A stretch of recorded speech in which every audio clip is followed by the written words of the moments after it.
बाकी आप लोग यूपीपीसीएस तो बाद में करना, यूपीएससी करो पहले, यूपीपीसीएस का क्या करना। टाइम खराब इन द सेंस कि देखिए मैं एक पर्सनल सलाह दे रहा हूँ, जिसको मानने की कोई आपसे बोले कि आपको अटेम्प्ट कब देना चाहिए, तो आपसे अगर अपने आप से पूछे कि कल को अगर आपका मेंस का पेपर होने लगे आप लिख सकते हो, तो प्री का एग्जाम देने के बारे में सोचिए, मतलब पेपर देने कोई मतलब नहीं है। प्री निकाल के आप गली मोहल्ले में स्टार बन जाओगे कि हाँ भी इन्होंने प्री निकाला, उससे ज़्यादा कुछ मतलब है नहीं उस चीज़ का। जिसको भी कभी मेंस देना हो ना और सेलेक्ट होना हो, तो वो अपने आप से पूछे कि कल अगर मेंस का पेपर हो जाए तो वो आंसर लिख लेगा, अगर नहीं है ना तो पेपर मत दो, प्री का कोई मतलब नहीं, फिर अच्छे से मेंस की तैयारी करेगा। उसके बिना कोई सेंस नहीं उस एग्जाम को पास करने का। यूपीपीसीएस तो बाद में कर लेना, यूपीएससी पहले कर लो, इतना कौन सी उम्र निकल गई, ठीक है। मतलब यूपीएससी को ट्राई कर देते, मैं आज पहली क्लास है तो फंडामेंटल लाइट की बात करता हूँ, फिर आप ट्राई करना। जैसे आपको शायद अभी लगता हो कि प्री की तैयारी अलग करनी होती है, मेंस अलग करनी होती है, या फिर जो भी आपने पढ़ा हो, मान लो फंडामेंटल लाइट आपने पढ़ा हो तो उसके आंसर राइटिंग किस किसी ने लिखे थे किसी ने, तो फिर आप पढ़ क्या रहे थे, क्योंकि एग्जाम लिखने के है, ये एग्जाम याद करने के नहीं है, ये एग्जाम गोले काले करने के बिल्कुल नहीं है, एग्जाम में लिखने के। और लिखना सबसे मुश्किल चैलेंजिंग काम है इस एग्जाम में। मैं सर से यही बता रहा था कि सबसे पहले 3 घंटे में 50 पेज लिखने की हिम्मत तैयार करिए, तब आप सोचिए कि आप नहीं, तो फिर आप करोगे, आप कॉन्स्टेबल वो तैयारी कर सकते हो, उनमें ये सब नहीं। बाकी स्टेट पीएससी और यूपीएससी में पहले अपने हाथों में तो करिए कि 50 पेज भर सकते हो 3 घंटे में, उसके बाद क्वालिटी लेके आनी है, क्योंकि वहां पर जिन लोगों से कॉम्पिटिशन है ना, वो 50 पेज भी भर के आते हैं 3 घंटे में, क्वालिटी के साथ लिख के आते हैं। तो ये एग्जाम ना तो फंडामेंटल लाइट जानने के बारे में, तो उस बारे में तुम अपनी कॉपी पर कैसा लिखते हो, और लिखना सीखने के लिए 6 महीने लगते हैं आराम से। 50 पेज भरना कंपल्सरी है वो, वरना बिना वजह यहाँ पे भी आके टाइम ही खराब करोगे तो कोई सेंस नहीं उस पढ़ाई की। फिर आपको दिन बाद एसएससी की तैयारी करोगे, फिर वो भी नहीं होगा तो दरोगा ही करोगे, फिर वो होगा तो कांस्टेबल पास जाओगे, क्योंकि गोले भरने की आदत लिखने की आदत है ही नहीं। तो एग्जाम में पहली फर्स्ट कंडीशन है कि लिखना। और मुझे लगता है कि जो मैं आज देख रहा हूँ, आप जिस भाव से बैठे हो कि किसी ने आपके आंसर लिखा ही नहीं होगा, कंटिन्यू करने यार। और दूसरी बात, सबसे पहले जितने भी मान लो यूपीपीसीएस का किसी को मेल देना, मेरी पहली सलाह ये है कि अभी तक जितने क्वेश्चन आ चुके हैं, मान लो यूपीएससी का तो 2013 से 22 तक सारे क्वेश्चन याद होने चाहिए कि मेंस के कि पूछा क्या गया, क्वेश्चन याद होने चाहिए, आंसर की बात नहीं करना। फंडामेंटल लाइट जब टॉपिक पढ़ो उससे पहले क्वेश्चन याद होने चाहिए कि यार पूछा क्या गया है। तुम्हें अगर मेरा जज करना हो कि मैं कैसा पढ़ा रहा हूँ, कैसे पता करोगे? आपको क्वेश्चन पहले से मालूम होगा, और मैं जब डील कर रहा हूँ तो उस क्वेश्चन को आप मेरे पढ़ाने से एड्रेस कर पा रहे हो नहीं कर पा रहे हो, तब तो मेरे बारे में जज करोगे ना। बिल्कुल। आप कैसे जज करोगे कि मैं सही पढ़ा रहा हूँ? किसी भी टीचर के बारे में पता लगाओगे तो सही पढ़ाता है बेकार, एक ही पैरामीटर है उसका कि आप उसके पढ़ाए हुए से आपके क्वेश्चन सॉल्व हो रहे हैं, आए हुए नहीं। अगर क्वेश्चन सॉल्व नहीं हो रहे तो इसका मतलब वो अपने आप में कितनी अच्छा टीचर है, लेकिन वो तुम्हारे लिए तो बिल्कुल बेकार है। नॉर्मल पैरामीटर ये है किसी को भी जज करने का कि वो कितना अच्छा पढ़ाते हैं, क्या पढ़ाते हैं इंपॉर्टेंट नहीं है। आपने जो क्वेश्चन पढ़ रखे हैं, जो क्वेश्चन याद है आपको, वो क्वेश्चन सॉल्व हो रहे हैं उसके पढ़ाने से या नहीं। अगर नहीं हो रहे हैं तो वो आपके लिए बिल्कुल बेकार है, चाहे वो अपने में कितने अच्छे से। अगर हो रहे हैं तो कोई कितना भी खराब बोल रहे उसके लिए, लेकिन वो आपके लिए सही है। नॉर्मल पैरामीटर ये है। और मैं यही बोलूँगा कि यूपीपीसीएस कर लेना, अब आए हो यूपीएससी की तैयारी करो तो एक बार थोड़ा ठीक से पढ़ो। मैं ट्राई करता हूँ, फंडामेंटल लाइट शुरू करता हूँ थोड़ा। बाकी किसी को डाउट हो तो पूछ लो, बाकी अपने आप से पूछ लेना जब भी अटेम्प्ट कर लो। तो जो मैंने क्वेश्चन दिया 50 पेज भरने की हिम्मत है, कल मतलब पेपर लिखवा दिया मेंस का तो प्लीज दो करना पड़ेगा।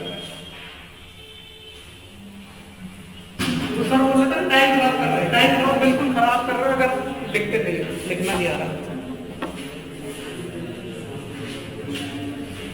चलिए इस क्वालिटी सबने पढ़ लिया। मैं सवाल पूछता हूँ, संविधान और संविधानवाद में क्या अंतर है? कॉन्स्टिट्यूशनल और कॉन्स्टिट्यूशनलिज्म में क्या फर्क है? कॉन्स्टिट्यूशनलिज्म एक आइडिया है, एक थ्योरी है।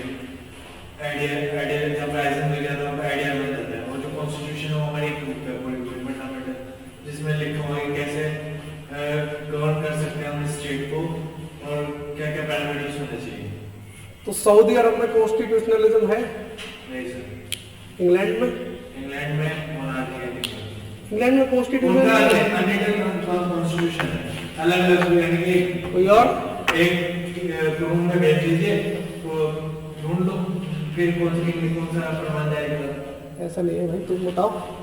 कॉन्स्टिट्यूशनलिज्म तो है, तो कॉन्स्टिट्यूशन एग्जैक्टली। अब दोनों में अंतर क्या है? सर अंदर तो ये है कि मतलब वो एक आइडिया ऑफ जैसे गवर्न कैसे चल रहा है स्टेट, वही है कि जो कॉन्स्टिट्यूशन है वो तो उसमें सारे पैरामीटर्स हैं, और ये है कि कहीं भी कोई भी गवर्नेंस हो रही है तो अकॉर्डिंग टू कॉन्स्टिट्यूशनलिज्म के अकॉर्डिंग हो रही है, अगर वहाँ पे कुछ राइट्स दिए जा रहे हैं सिटीजन्स को। लगभग फेयर है, लेकिन थोड़ी अब मैं बताता हूँ। लगभग इन्होंने सही बताया, जैसे हम ये भी समझ सकते हैं कि संविधान इन्होंने बताया कि डॉक्यूमेंट है जिसमें कोई भी कंट्री है वो कैसे गवर्न कर रहा है। सऊदी अरब में भी संविधान है, चाइना में भी संविधान है। कॉन्स्टिट्यूशन हमारा सुप्रीम उसके ऊपर नहीं है, बट सऊदी अरब में किंग आया था उसके ऊपर। समझे नहीं? मैं ये नहीं कह रहा, मोनार्की है, मोनार्की में लिखा हुआ है कैसे फंक्शनिंग होनी है, वो संविधान के डॉक्यूमेंट में लिखा हुआ है कि राजा है ऐसे ऐसे चलेगा, यही तो संविधान है। इसमें राजा संविधान के ऊपर है, ये इसमें ही लिखा हुआ नहीं, इसमें एक किताब है इसमें लिखा हुआ। जो मेन फर्क है संविधान और संविधानवाद में, संविधानवाद अपनी हो जाता है लोगों के ह्यूमन राइट्स उसके साथ ऐड है नहीं।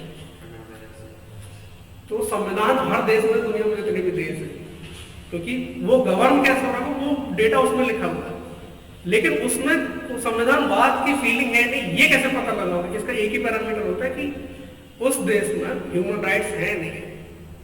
तो सऊदी अरब में संविधान तो है लेकिन संविधानवाद तो बिल्कुल नहीं है। इंग्लैंड में संविधान ना हो तो संविधानवाद है सबसे ज्यादा है, क्योंकि वहां तो इतनी ज्यादा ह्यूमन राइट्स है लोगों के लिए, इतनी ह्यूमन डिग्निटी है। आई होप क्लियर होगा। दोनों में बेसिक देखो, मैं ज्यादा डिक्टेट तो नहीं करवा पाऊंगा, बाकी आप हैंड जो भी है आप मतलब रनिंग नोट्स जो भी सोच सकते हैं ना ऐसा लिख लेना। बाकी कीवर्ड्स एग्जाम में सबसे मेन आंसर है, 150 वर्ड में आंसर लिखना होता है, तो कहानी तो वैसे भी नहीं लिखती, आपको कीवर्ड्स आने चाहिए, कीवर्ड आप यूज कर पाते हो तो ठीक है। तो किसी को डाउट है संविधान संविधानवाद कॉन्स्टिट्यूशन में क्या लिखा हुआ है? ये तो बस ये बात है कि वो गवर्न कैसे होगा। जैसे नॉर्थ कोरिया का भी संविधान है, लेकिन नॉर्थ कोरिया में संविधानवाद नहीं हो सकता, क्योंकि संविधानवाद में अपने अपने जो थ्योरी है वो ये कि वहाँ ह्यूमन राइट्स होने चाहिए। अगर वहाँ ह्यूमन राइट्स नहीं है तो संविधान तो हर देश में है, लेकिन उसका कोई सेंस नहीं है ना। अमेरिका में संविधान के संविधानवाद भी, इंग्लैंड में संविधान नहीं है लेकिन संविधानवाद है, सऊदी अरब में संविधान है संविधानवाद नहीं है। आई होप क्लियर हुआ बात। अब भारत में अगर हम अपने पूरे संविधान की बात करें तो वो संविधान में, संविधान तो हमारे ह्यूमन राइट्स क्यों देंगे? फंडामेंटल राइट को मतलब क्या होता है भाई? फंडामेंटल राइट क्या शो कर रहा है कि हमारे संविधान में संविधानवाद ऐड है, इसीलिए तो फंडामेंटल राइट्स है। अब मैं आपसे पूछूं कि यार फंडामेंटल राइट में जैसे एक नॉर्मल सी बात है, पॉलिटी और पॉलिटिक्स में क्या होता है? हम क्या पढ़ते हैं? पॉलिटिक्स क्यों नहीं पढ़ते?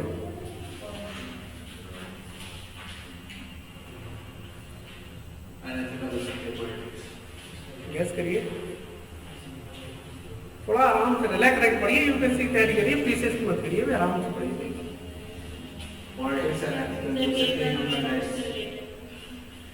पॉलिटिक्स का मतलब होता है राजनीति शास्त्र, ये सैद्धांतिक है। तुम ब्यूरोक्रेट पढ़ने वाला, तुम्हें सिद्धांत से क्या मतलब कि क्या चल रहा है, कौन अपने देश में तो संविधान बना हुआ उसमें सारे सिद्धांत लिखे हुए, हमें अप्लाइड पढ़ना है। हम क्या पढ़ रहे हैं? व्यवस्था, राजनीतिक व्यवस्था जो हमें मैनेज करनी है, हमें राजनीति, ये ऑप्शनल है। ऐसे हम इंडियन पॉलिटी पढ़ रहे हैं, इकोनॉमिक्स नहीं पढ़ते। इकोनॉमिक्स अर्थशास्त्र है, हम पढ़ते हैं इंडियन इकोनॉमी जो हमारे काम की मतलब भारतीय अर्थव्यवस्था पढ़ते हैं, ऐसे भारतीय राज व्यवस्था पढ़ते हैं, इंडियन पॉलिटी पढ़ते हैं। कभी इंडियन पॉलिटिक्स नहीं पढ़ते क्योंकि वो राजनीति शास्त्र, हम तो अप्लाइड फॉर्म पढ़ने केवल। तो हमारे फंडामेंटल राइट जो लिखे हुए हैं उसमें क्या लिखा हुआ है, कितना हमारे काम का, हम उस चीज से मतलब दोनों शब्दों में मेन फर्क समझ में आया। अब शुरू करें आगे फंडामेंटल राइट को शुरू करता हूँ। इसमें कोई डाउट हो तो पूछ लेना। एक सेकंड।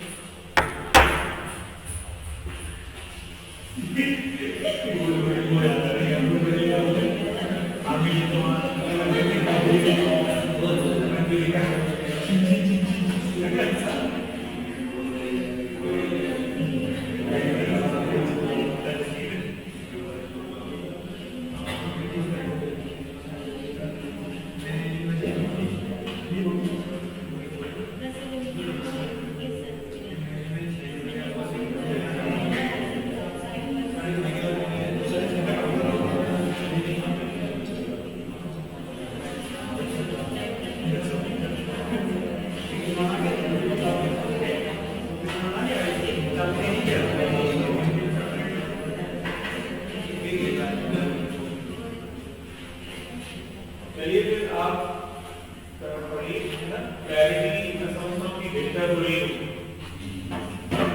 समझाना पड़ा सबसे पहले।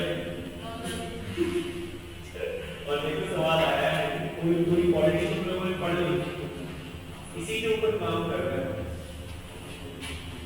वो जो मुझसे तुम सवाल पूछते थे स्क्रीन से, मैं समझता हूँ कि मुझसे तुम स्क्रीन नहीं पढ़ी। ठीक है, तो आप टॉपिक पढ़िए। ठीक है सर,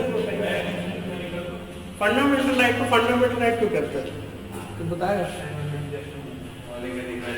जीने के राइट्स होने चाहिए, वो होने चाहिए बंदे के पास, ना कि ऐसे नहीं कि स्टेट उसको ऑक्यूपाई कर ले, फिर अपने एडमिनिस्ट्रेशन कैसे चलाए, उस स्टेट से बचने के लिए फंडामेंटल राइट दिए जो ह्यूमन राइट से का एक रूप दिखा दे। और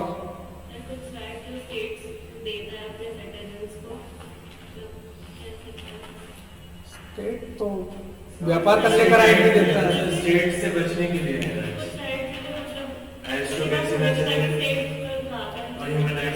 आप जो है ना चीजों में इतना कॉम्प्लेक्स होना, वर्ड की सिंपल थ्योरी को जाओ।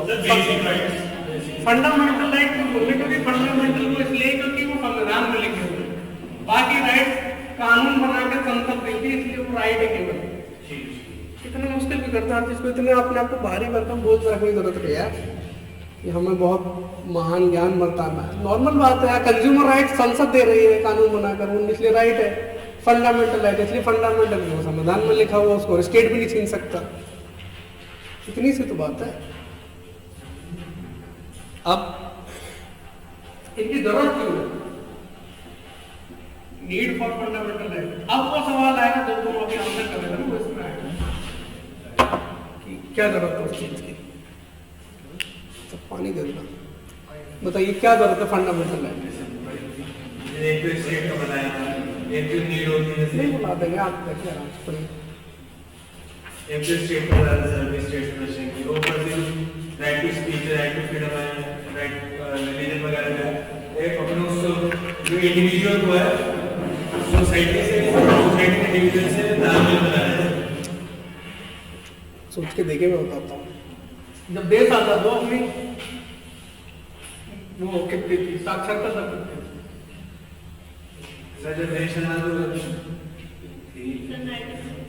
अब सोच के देखिए, इतना बड़ा देश है, देश आजाद कर रहे हैं, उससे पहले अंग्रेजों ने हम गुलाम रखा, तब भी कोई राइट नहीं थे। क्यों जरूरत पड़ी हमें फंडामेंटल राइट देने की? क्योंकि इतनी निरक्षर जनता है, उनको अपने अधिकार लोगों को आज भी नहीं मालूम। तो उस जमाने में 1950s में कैसे उपयोग करते हैं? अगर हम ये बोलते कि लोग अपने अधिकार खुद ले ले, स्वराज्य दे देगा, तो कोई मानेगा? इसीलिए जरूरत थी क्योंकि हमें भाई इतने पिछड़े जनता हमारे पास है जिनको ये भी नहीं पता कि उनका राइट, आज नहीं पता लोगों को, तो तुम उस टाइम पर कैसे उम्मीद कर सकते हो उनको अपने राइट्स पता होंगे? इसीलिए नीड क्या थी फंडामेंटल, संविधान में क्यों लिखने पड़े? भाई इंग्लैंड में संविधान बनाने की क्यों जरूरत नहीं पड़ी? क्योंकि वहां पर इतना लंबा 12वीं 13वीं शताब्दी से वो चीजें फॉलो करते आ रहे हैं, वहां पर सब लोग मैच्योर है ना, मैच्योर है। लेकिन हमारे साथ वो स्थिति नहीं थी ना, तभी तो हम लिख रहे हैं। अमेरिकन संविधान में बहुत कम चीजें लिखी हुई हैं। क्यों कम लिखी हुई? क्योंकि वो 1776 के आजाद हुए, तब से वो अपनी चीजें मैनेज कर रहे हैं, तब से वहां लोगों की चीजें ठीक हो चुकी है। तो क्यों इतना लंबा चौड़ा दस्तावेज लिखेंगे? तो यहाँ पर क्यों इतना लंबा सब कुछ लिखना पड़ा? कि जब हम आजाद हुए, इतने लंबे टाइम की कॉलोनियल लीगेसी हमारे पीछे थी, हम इतना पिछड़े हुए थे, तो कैसे उसको मैनेज करते? भाई गरीब लोग हैं इतने, आज भी लोगों को नहीं पता, सच बात है। वुमेन राइट की आज भी बात करते रहते हैं हम रात दिन, तो उस जमाने पर क्या ही होगा, ये भी बात होती है। एक तो ये कि भाई जब आजाद हुए तो हमारी जो साक्षरता थी वो थी। अब दूसरा एक सबसे बड़ा कारण है parliamentary form of government India में। क्या मतलब, इसका कोई मतलब बताएगा? पार्लियामेंट्री फॉर्म ऑफ गवर्नमेंट क्या होती है?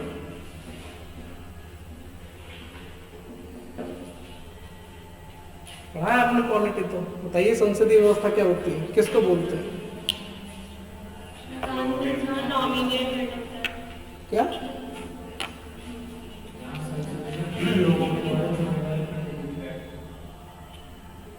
और पार्लियामेंट्री फॉर्म ऑफ गवर्नमेंट यहाँ पे जो बनता है वो एक पॉपुलेशन को कोई और? सर जहाँ पे पावर कंसंट्रेटेड ना हो, इतनी डिस्ट्रीब्यूटेड हो जो शासन करे। तो अमेरिका में तो सेपरेशन ऑफ पावर वही से है, वहाँ तो पार्लियामेंट्री फॉर्म ऑफ गवर्नमेंट है ही नहीं।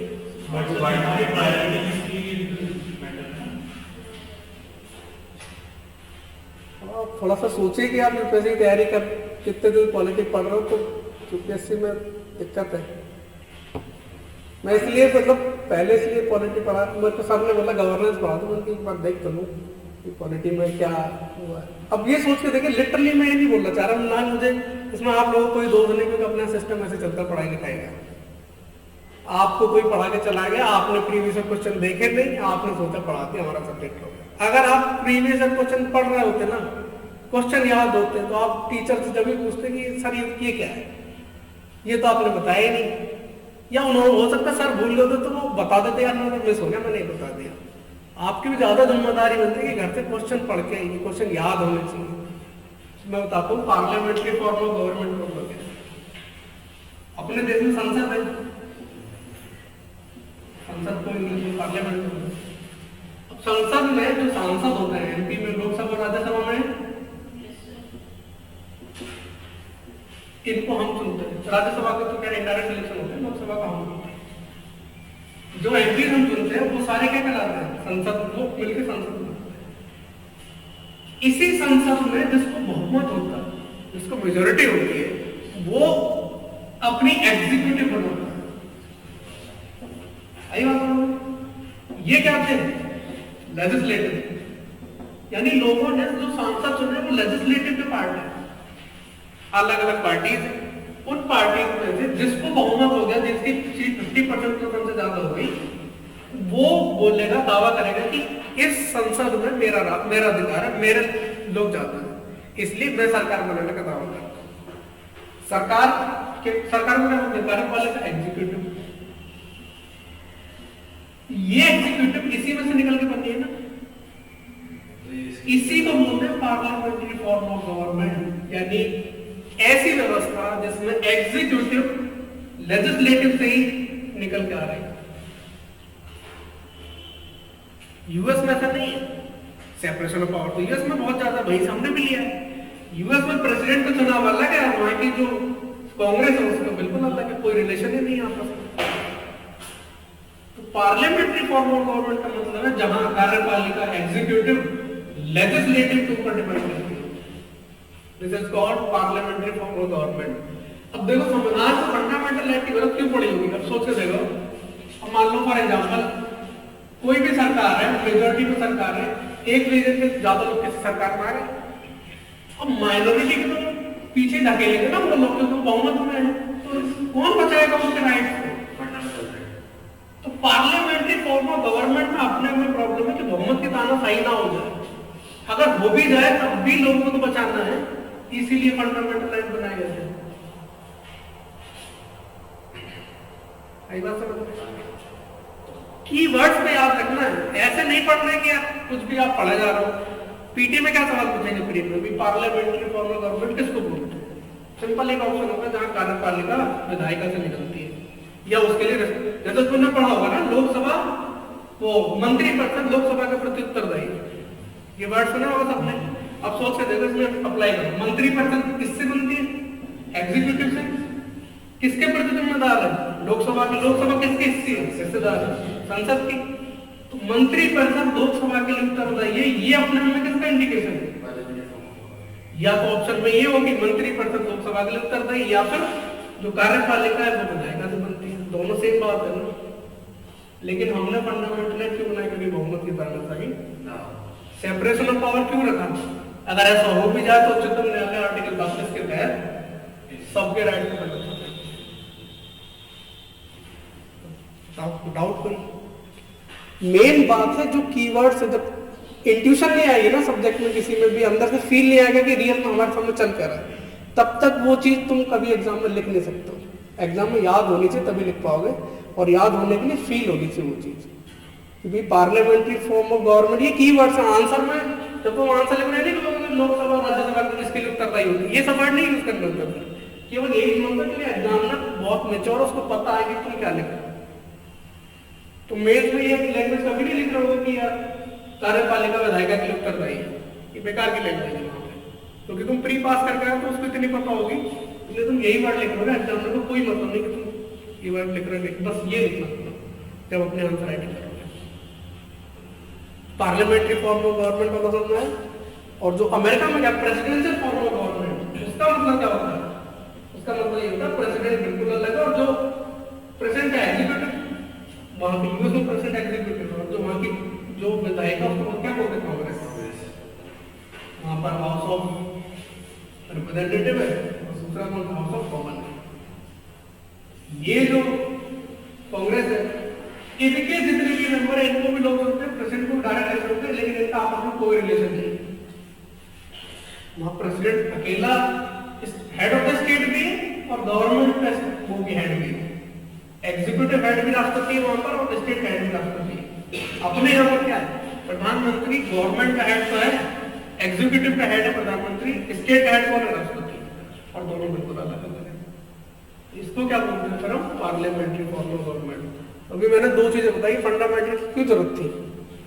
फंडामेंटल राइट जैसे तो पार्लियामेंट्री फॉर्म ऑफ गवर्नमेंट का बताया जिसमें बैकवर्ड क्लास इंफ्रिंज ना हो, और सेकंडली आपने ये बताया था मौलिक अधिकार, बेसिक देखो जो लिखना वो लिखते रहना, मैं डिक्टेट शायद नहीं करवा पाऊंगा, समझ आ रहा है? बेसिक राइट्स जो भी ह्यूमन राइट्स हैं। अब एक सोच के देखो अपने देश में फंडामेंटल क्यों जरूरत होगी? देखते कितनी बारी ये सबसे बड़ा आर्टिकल 35 पे बताएगा क्या? आर्टिकल 35 सर वो मौलिक अधिकारों में बाकी सब मौलिक अधिकारों को संरक्षित करता है, और पार्लियामेंट जो है वो फंडामेंटल राइट्स को प्रोटेक्ट करने के लिए राइट्स बनाता है। एग्जैक्टली उसमें संसद ही लिखा हुआ है, स्टेट लेजिस्लेचर भी लिखा हुआ है। अब सोच के देखो अपने देश में फेडरल स्ट्रक्चर है, राज्य भी है। अब कोई राज्य ये सोच ले कि हम लोगों के फंडामेंटल हनन करेंगे, कौन पूछेगा? संसद को कानून बनाने का अधिकार दिया गया, फंडामेंटल राइट को स्टेट लेजिस्लेटिव को नहीं। सुप्रीम कोर्ट बचाएगा ना, सुप्रीम कोर्ट की पावर जो भी है वो अलग बात है, वो तो बचाएंगे, हाई कोर्ट भी बचा सकता है। मैं दूसरी बात बता रहा हूँ, फंडामेंटल राइट में जितने भी आर्टिकल हैं उनके ऊपर कानून बनाने का अधिकार केवल संसद को है, स्टेट गवर्नमेंट को नहीं है। यानी स्टेट गवर्नमेंट को हमने अथॉरिटी दी ही नहीं कि वो फंडामेंटल राइट को कोशिश भी कर सके छीनने की। इसीलिए हमने फंडामेंटल राइट संविधान में लिखे, क्योंकि अपने इसमें फेडरल स्ट्रक्चर है, कोई स्टेट गवर्नमेंट चाहकर भी स्टेट के लोगों के किसी भी आदमी का हनन न कर सके अधिकार। चलो मैं स्टेट से एक वर्ड याद आया, पॉलिटी में स्टेट का मतलब क्या होता है? राज्य का बताया, जिसमें चार चीजें हों, पॉपुलेशन, गवर्नेंस, सॉवरेनिटी और पीपल। पॉपुलेशन और लोग नहीं क्यों?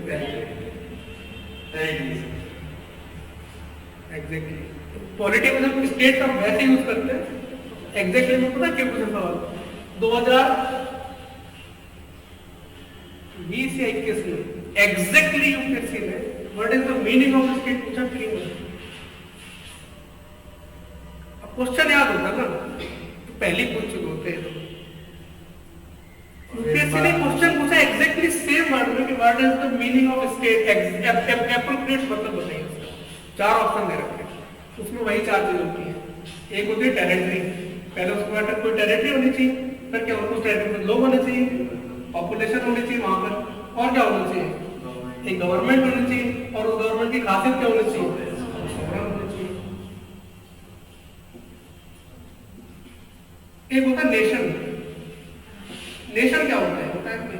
सर नेशन में एक जैसी भावना हो जाती है, जैसे जापान है उसमें सबका नेशन मानते हैं, बट इंडिया में वो नहीं है क्योंकि इंडिया में रीजनलिज्म आ जाता है जो भी इन्फ्लुएंस करता है। बट इंडिया ऐसे तुमने सुना होगा नेशन स्टेट, ये वर्ड एक साथ सुना कभी? नेशन स्टेट नेशन क्या होता है? नेशन पाकिस्तान कौन सा है होता है कोई बताओ? पाकिस्तान स्टेट नेशन स्टेट हो क्योंकि वहाँ पे वो अपने नेशन को पहले मैं बताता हूँ, कभी नहीं बोलोगे आराम से, तनाव नहीं बोलो। वैसे भी पार्लियामेंट्री फॉर्म ऑफ गवर्नमेंट नहीं पता, पॉलिटिक्स पढ़ चुके तो मैं समझ गया, मैं ही बता सकता। ठीक अब देखो, अभी तुमने खुद ने बताया कि ये चारों चीजें ये स्टेट की बात है, ये बिल्कुल सही बोला तुमने कि नेशन में एक जैसी आइडियोलॉजी को लेकर लोग एक साथ इकट्ठे होते हैं। वो पहले एक आइडियोलॉजी को मानते हैं, फिर वो एक अपने जगह बनाते हैं, उसमें वो लोग रहना शुरू करते हैं, फिर वो गवर्नमेंट बनाते हैं, उसको सॉवरेन बोलते हैं। मेन बात है जैसे भारत है, भारत में तुम ये देखो हम किस एरिया में रह रहे हैं, हमें मतलब नहीं है कौन किस धर्म का है कौन क्या है, हमने टेरिटरी पहले बुक कर दी, उसके बाद जिसने जो फीलिंग माननी थी वो माने, हमने उसको अपने राइट दे दिए। यानी पहले हम स्टेट थे, उस स्टेट में छोटे छोटे नेशन हमने बना दिए कि अपनी मर्जी से जिसको जैसे रहना रह लो, सबके राइट के अंदर में फंडामेंटल राइट में। इंडिया किसका एग्जाम्पल है? State nation. पाकिस्तान कैसे बना? पाकिस्तान पहले धर्म के साथ लोग इकट्ठा हुए, उसके बाद ये चारों चीजें लेके आए हुए। तो जो वर्ड पहले फीलिंग लेके आएगा वही बोला। तो पाकिस्तान क्या है? अब बोलोगे? बोलने की तो जरूरत है भी नहीं मेरे हिसाब से। अब सोच के देखो कि यूरोप क्या है? पूरा यूरोप नेशन स्टेट है। क्यों? क्योंकि सारे लोग, सारे देशों की अलग अलग भाषा है, एक भाषा की वजह से उजड़ गए। मैं तो आगे तो मैंने क्लियर बता दिया। ये सवाल लेकिन किसी ने पूछा 2020 से 21 में पूछा प्री में, इसलिए बोलो सारे क्वेश्चन याद होने चाहिए। ये पार्लियामेंट्री फॉर्म ऑफ गवर्नमेंट 2020 में पूछा है प्री में। क्या मतलब होता है पार्लियामेंट्री फॉर्म ऑफ गवर्नमेंट का? क्या मतलब होता है? अभी से पूछा है। अब एक सवाल ये पूछूं मैं, कॉन्स्टिट्यूशनल गवर्नमेंट का मतलब क्या होता है?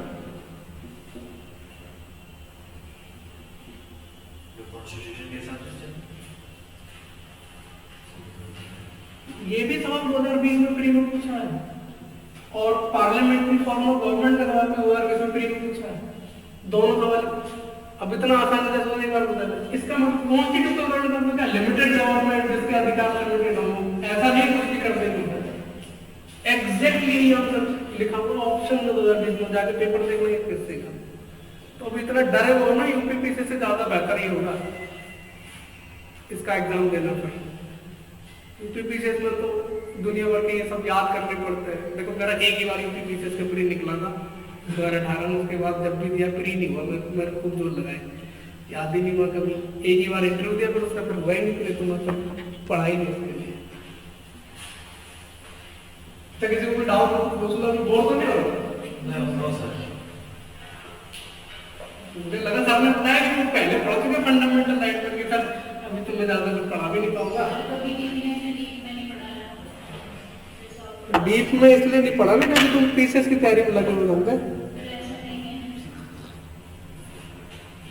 यार मैं आपको सही सलाह दे रहा हूँ, आपकी उम्र अभी इतनी नहीं है, पीसीएस की तैयारी कर लेना, बहुत उम्र है। और यूपीएससी की तैयारी अच्छे से कर लो ना, तो पीसीएस का इंटरव्यू अपना आप दे रहे हो, उसमें लोड आएगा नहीं यूपीएससी को इंटरव्यू देने में।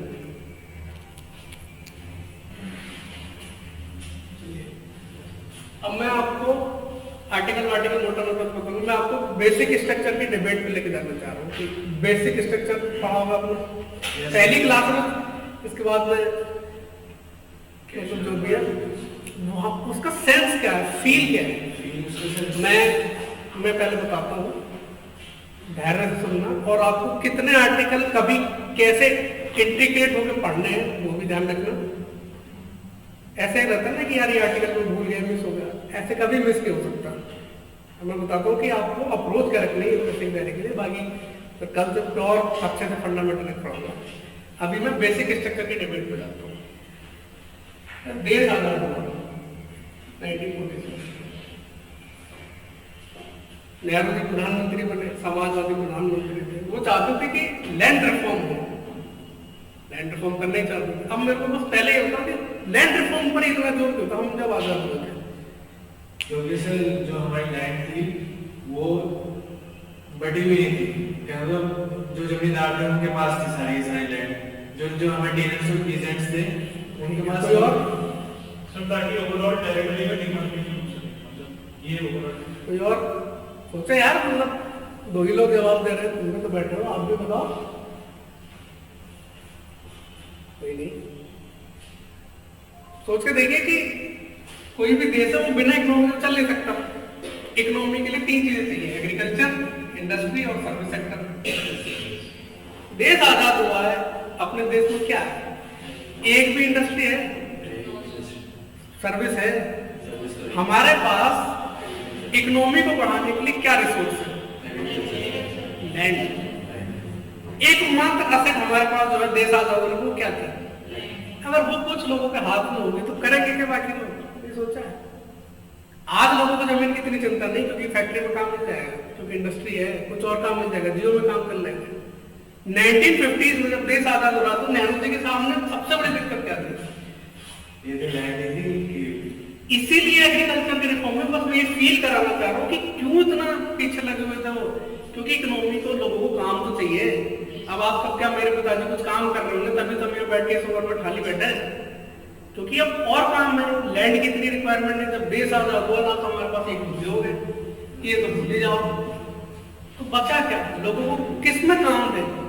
लोगों को रोजगार देना है, भूख से निकालना है, फैक्ट्री है नहीं, यही अगर लोगों के हाथ में कंसंट्रेट रह गई तो फिर कोई मतलब नहीं, सेंस है किसी चीज का। तो लैंड रिफॉर्म तो प्रायोरिटी क्यों रही है प्रधानमंत्री की? उन्होंने आगे सबसे पहले लैंड रिफॉर्म क्यों किया होगा? रोजगार क्रिएट करने के लिए, क्योंकि हमारे पास इकोनॉमिक एक्टिविटी के लिए कोई और असेट है ही नहीं देश के पास।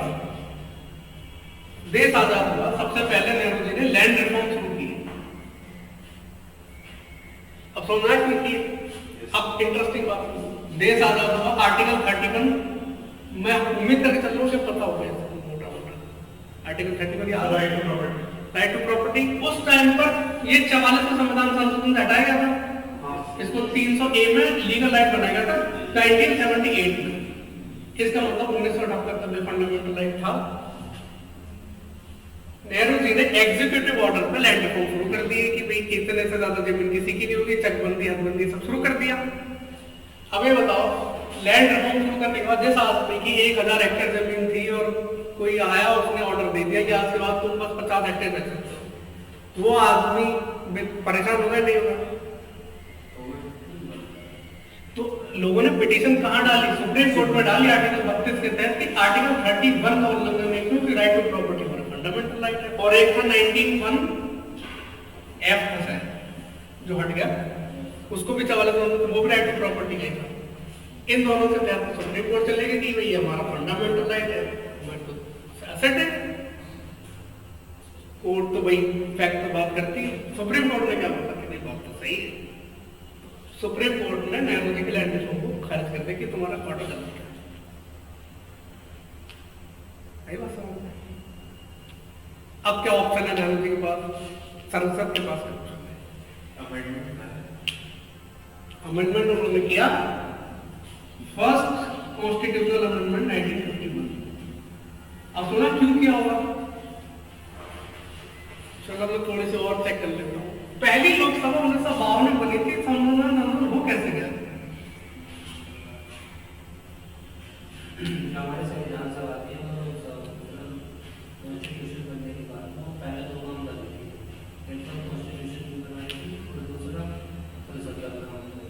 कुछ किसी को आप काम करेंगे उस वजह से करा। हम सब प्रभु कब हो गए थे? 26 जन। बाद में बताऊंगा कभी। ये क्वेश्चन दिमाग में रखना, इंटरेस्टिंग सवाल है। पहला संविधान संशोधन मैं आपको रीजनिंग के साथ पढ़ा रही हूँ कि आपको मतलब एक बार मेहनत करनी है पढ़ने में, उसके बाद कभी नहीं भूलोगे ना। तो ये दिमाग मत रखो यूपीपीएससी के लिए पढ़ रहा हूँ, यूपीएससी के लिए पढ़ रहा हूँ। जहाँ 2 सवाल आएगा सारे करते हैं, उस हिसाब से पढ़ना है। ऐसे राइटिंग करने उसके लिए थ्योरेटिकल अंडरस्टैंडिंग होनी चाहिए, तभी लिख पाओगे। पहला संविधान संशोधन नेहरू जी ने किया। उन्होंने 31 का और 31 2 आर्टिकल संविधान में जोड़ दिया, पहले संविधान। और इसमें क्या लिखा है याद है? बताएगा भाई? अब अपने आप को फील करना कि मुझे थोड़ा डिटेलिंग में जानना कैसे आप लोगों को, तभी अब मैं ये सोच रहा हूँ मैं यहाँ से आपको लेके जाऊंगा बेसिक स्ट्रक्चर, तब आपको समझ आएगा मतलब कनेक्टिविटी का मतलब क्या है। 31 के मैंने लिखा यदि स्टेट, अब स्टेट मतलब स्टेट मतलब भूमि सुधार और सामाजिक सुधारों के लिए यदि कोई कानून बनाता है तो कोई भी व्यक्ति ये बोलकर कि उसके आर्टिकल 19 और 14 का उल्लंघन हो रहा है, 31 का उल्लंघन हो रहा है, इस बात को उच्चतम न्यायालय नहीं देता। इसमें उन्होंने ये लिख दिया 31 में नेहरू जी ने 9 शेड्यूल जोड़ी, इसका मतलब ओरिजिनल कौन 8 शेड्यूल होंगे। अब इंटरेस्टिंग बात 9 शेड्यूल जोड़ी नेहरू जी ने 31 के इसमें लिख दिया अगर कोई भी एक्ट संसद कोई भी एक्ट पारित कर दे, अगर उस एक्ट को इसमें डाल दिया तो उसका कोई भी जुडिशियल रिव्यू नहीं कर सकता। उसमें लिखा गया कुछ नहीं कर सकता। 2019 प्री में यही सवाल पूछा था यूपीएससी में 9 शेड्यूल किस प्रधानमंत्री कार्यकाल में जोड़ी गई थी? ये अब याद है ना, क्योंकि अब मैं शुरू से 9 शेड्यूल वहां पर 9 शेड्यूल यार बहुत पीछे की बाद में मुझे नहीं पता। इतना आसान सवाल पूछा था प्री में, लेकिन ये रटने वाले नहीं होते कि आप रट के जाओ 9 शेड्यूल 1900 ऐसे याद करो तो कभी याद नहीं रहेगा। 19 नेहरू जी प्रधानमंत्री का बस सी बात है, क्योंकि पहले संविधान संशोधन में जोड़ दी थी। ये सवाल 19 में पूछा प्री में, तो आपको तैयारी करने के दौरान क्वेश्चन याद होने चाहिए, पहली बात ये। तो 31 में 9 शेड्यूल जोड़ी और उसमें लिख दिया कोई भी विषय यदि एक्ट में डाल दिया जाता है तो उसका जुडिशियल नहीं। अब ये हो गया। शंकरी प्रसाद नाम के एक आदमी थे, वो कोर्ट जाते हैं और वो कोर्ट से क्या बोलते हैं, यहाँ पर समझने की बात है, थोड़ा ध्यान से समझना। शंकरी प्रसाद नाम के व्यक्ति कोर्ट जाते हैं, वो बोलते हैं कि यार ये गलत है, ये अनकॉन्स्टिट्यूशनल है संविधान संशोधन। तर्क देखा, तर्क साहब ने 1951 में आर्टिकल 13 पढ़ा तुमने? आर्टिकल 13 में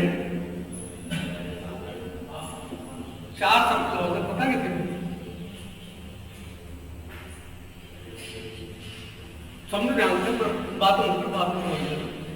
30 आर्टिकल 30 क्लॉज 1 में लिखा हुआ है कि संविधान लागू होने से पहले कि जो विधियां जो कानून आज के फंडामेंटल एक्ट का पोज में है वो उस लिमिट तक अनकॉन्स्टिट्यूशनल हो जाएंगे अपने आप, जिस मात्रा तक वो आज के फंडामेंटल एक्ट का पोज करते हैं। ये 31A में लिखा हुआ है कि संविधान 26 जनवरी 1950 को लागू हुआ। उससे पहले तो जब से ब्रिटिश जितने भी एक्ट है वो उस लिमिट तक अनकॉन्स्टिट्यूशनल हो जाएंगे ऑटोमेटिक, जो फंडामेंटल एक्ट आज के फंडामेंटल एक्ट का पोज में है। इसमें लिखा हुआ 13 क्लॉज 2 में लिखा हुआ है आजाद होने के बाद संसद कोई ऐसा कानून बनाती है जो आज के फंडामेंटल राइट का पोल में है, तो वो भी उतनी मात्रा में खत्म हो जाएगा जितनी मात्रा में वो फंडामेंटल राइट का पोल में है।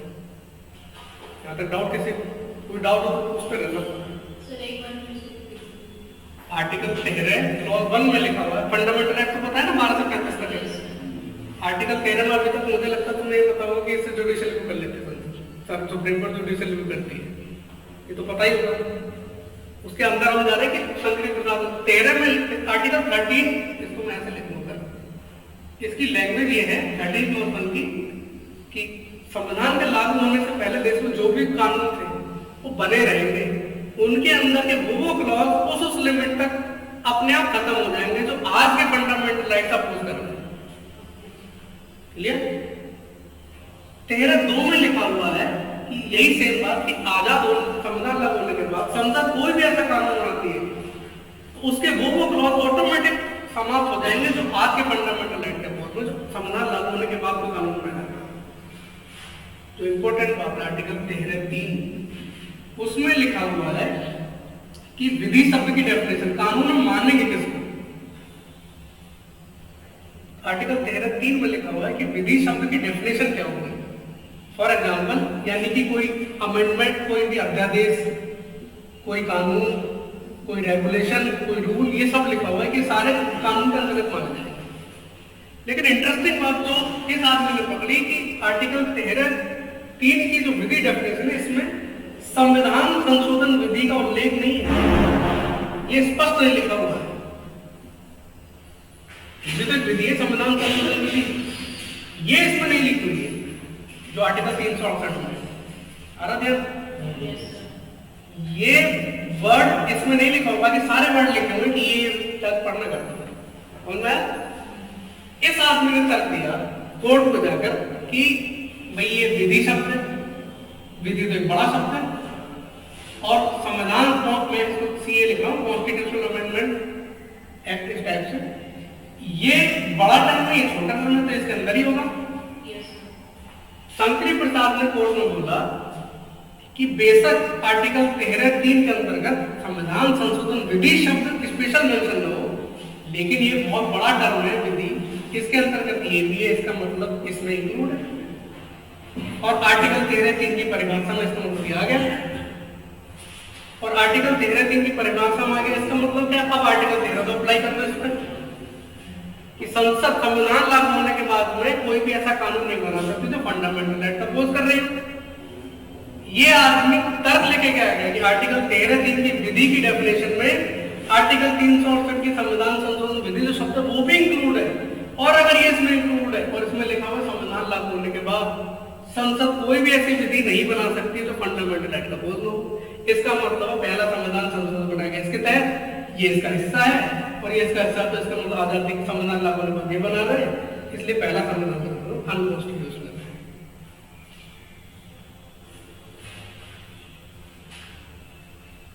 कुछ तार उड़ा दिमाग के?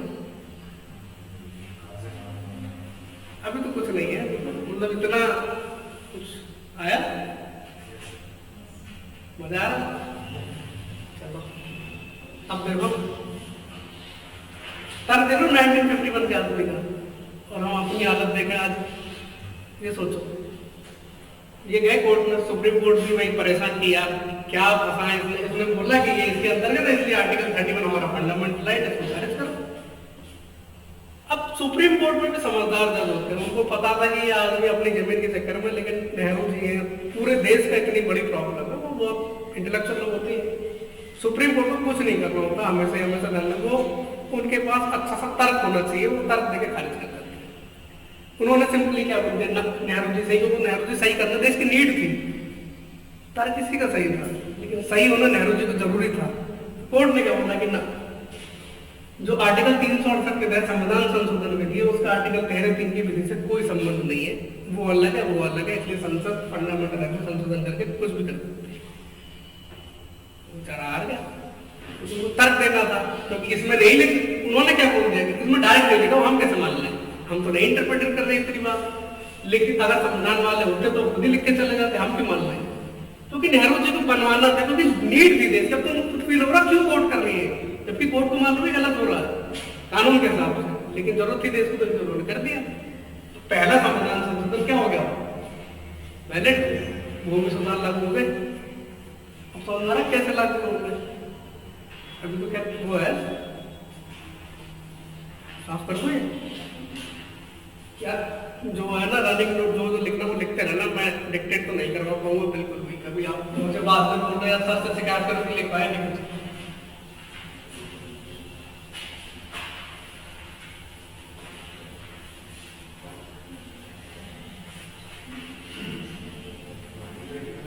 इतने में कोई डाउट है बताओ, किसी को कोई डाउट है इतने में, आर्टिकल लैंग्वेज समझ में आर्टिकल्स की सब सही है, आपको है समझ में?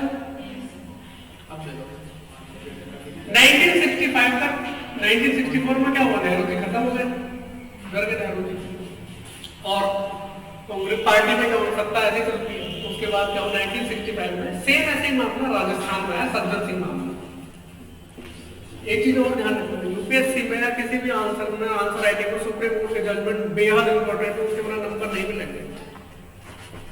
जजमेंट याद होने से किस जजमेंट में क्या बोला गया है, और ऑथेंटिक जजमेंट लिख के आना, अंडरलाइन करके जजमेंट को ये मत मान में यहाँ कुछ होगा। एक जजमेंट एक आंसर में आधा नंबर बढ़ता है, एक आंसर में 1 या 2 जजमेंट लिख देते 1 नंबर बढ़ जाएगा पक्का, अगर नहीं लिखे तो नहीं बढ़ेगा। यूपीएससी में 10 में से 4 नंबर मिलने बड़ी बात है, तो 3 ही मिलेंगे अगर कितने अच्छा आंसर लिखा है, अगर जजमेंट कोर्ट नहीं करते। जजमेंट पढ़ने हैं, समझने हैं, वो ऐसे नहीं कि हाँ ऐसे ही लिखे हुए हैं। सज्जन सिंह मामला है, मैं थोड़ी सी 17 में संविधान संशोधन हुआ 1964 में।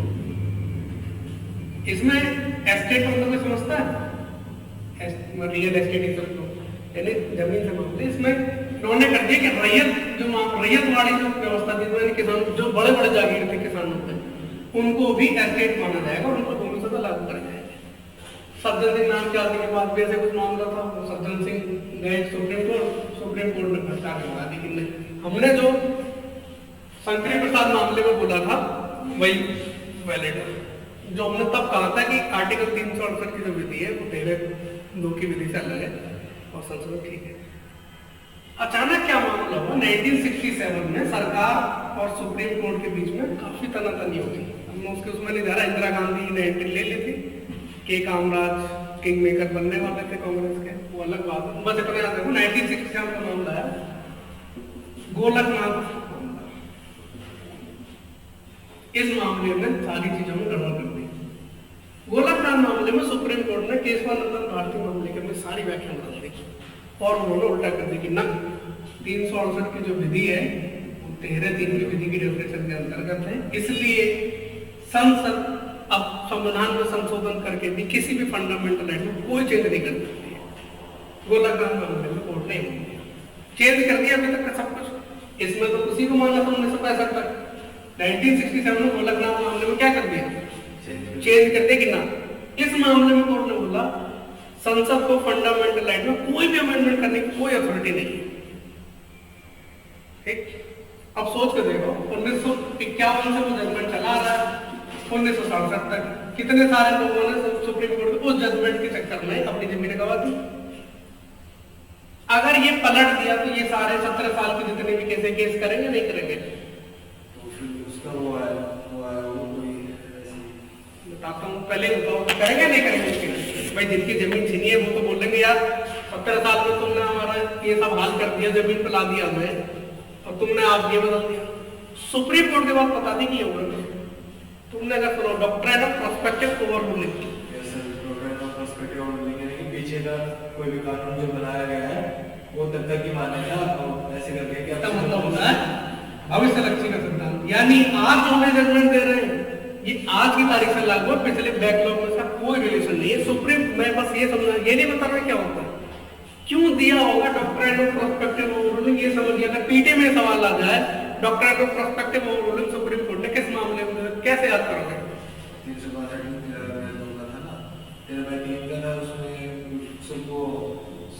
362 वो डिबेट नहीं करना, मैं ये बताना चाह रहा हूँ, ये समझा फील करो, जल्दबाजी में तो फील करने की वजह से सब्जेक्ट में कि ये डॉक्ट्रिन ऑफ प्रोस्पेक्टिव ओवररूलिंग क्यों दिया होगा, इसकी क्या जरूरत पड़ गई होगी।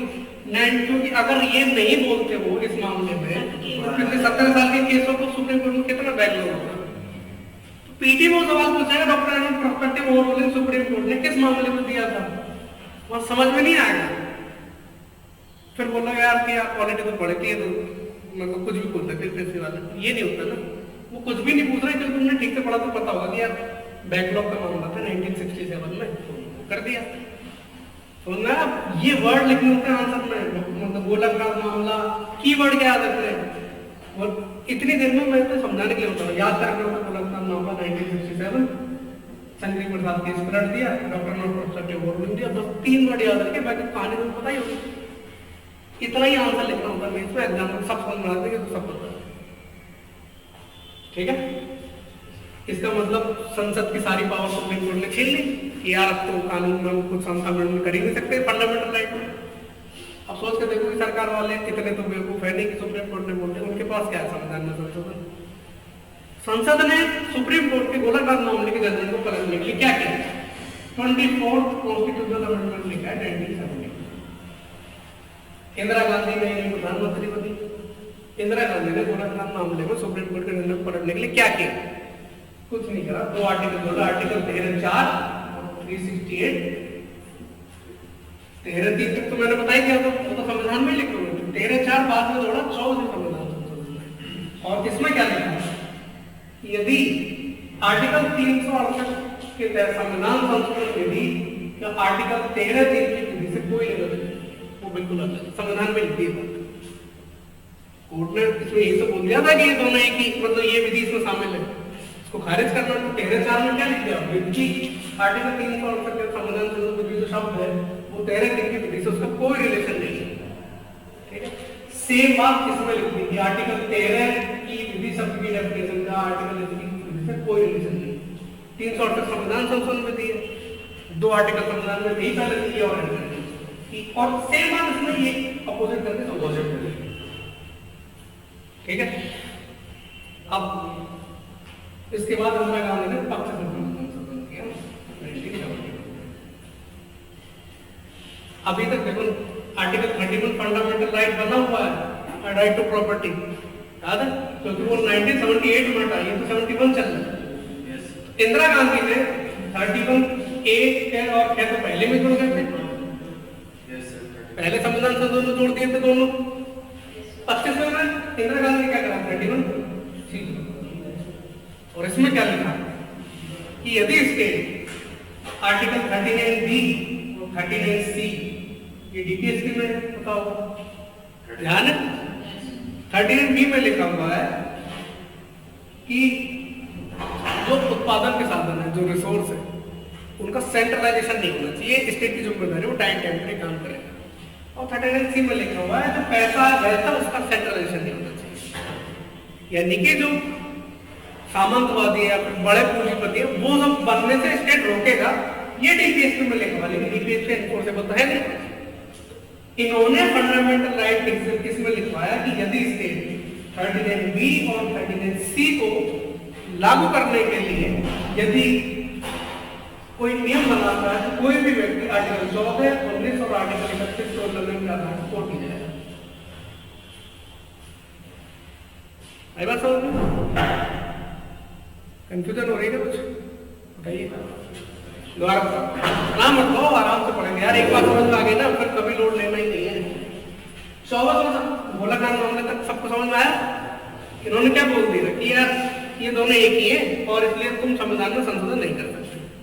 ठीक है, अब संसद को तो पलटना था ना, क्योंकि यार उनके पावर छीन ली, पावर छीनी तो पावर को वापसी चाहिए, तो क्या करेंगे? संसद के पास एक ही तरीका उन्होंने संविधान में संशोधन के 24 में उसमें 2 आर्टिकल ऐड कर दिए, आर्टिकल 34 और आर्टिकल 368। इसमें लिखा आर्टिकल 368 के तहत जो कॉन्स्टिट्यूशनल विधि लॉ है उसका आर्टिकल 13(3) की जो लॉ की डेफिनेशन है उसमें उससे कोई रिलेशन नहीं है।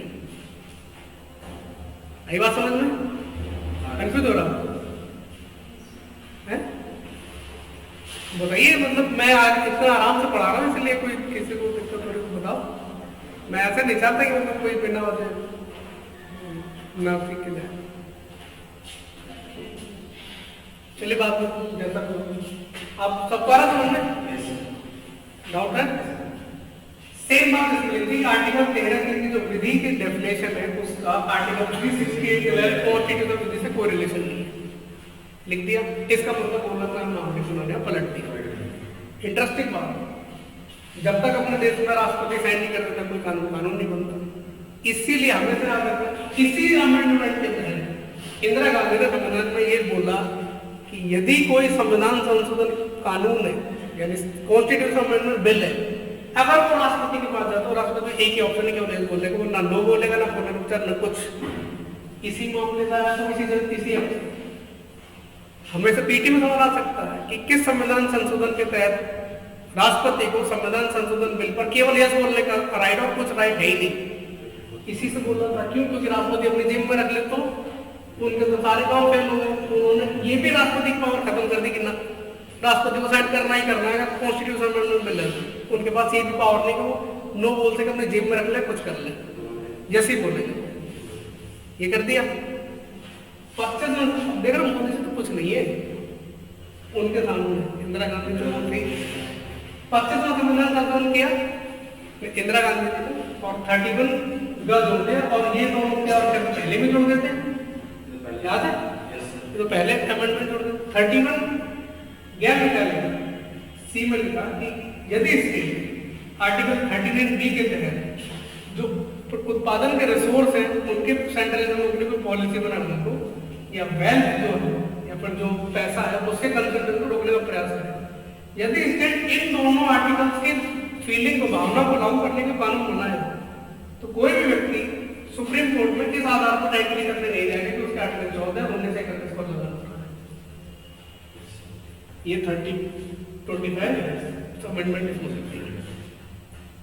अब इतनी खिचड़ी पकड़ी कोर्ट के सामने, संसद का अलग चल रहा है, जनरल कोर्ट का अलग चल रहा है।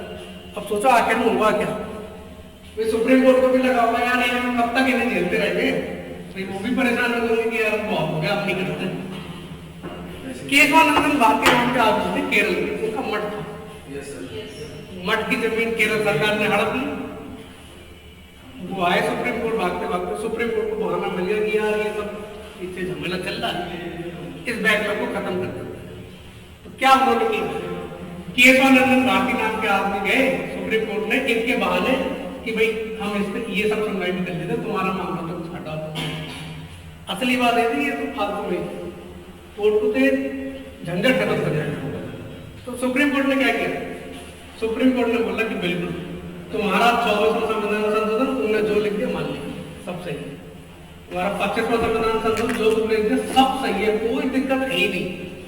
यानी आर्टिकल 13(3) की विधि आर्टिकल 368 से तुम कह रहे हो अलग, मान लिया बिल्कुल अलग है, हमें कोई मतलब नहीं। लेकिन तुम्हें इसका मतलब क्या है?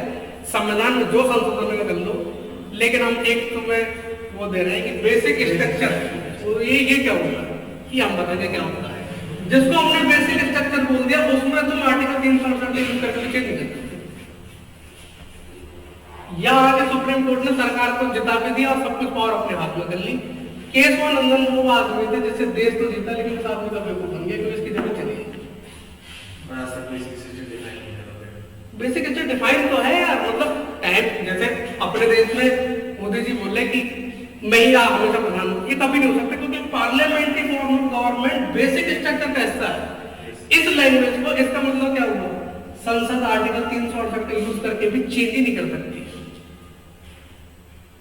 बेसिक स्ट्रक्चर का एक लाइन में मतलब ये होता है कि संसद जिस चीज को सुप्रीम कोर्ट ने बोल दिया बेसिक स्ट्रक्चर है, इसका मतलब है अब संसद के पास ये भी अथॉरिटी नहीं कि आर्टिकल 368 के तहत कोई सा भी संविधान संशोधन कुछ भी कर ले वो उसको चेंज नहीं कर सकती है।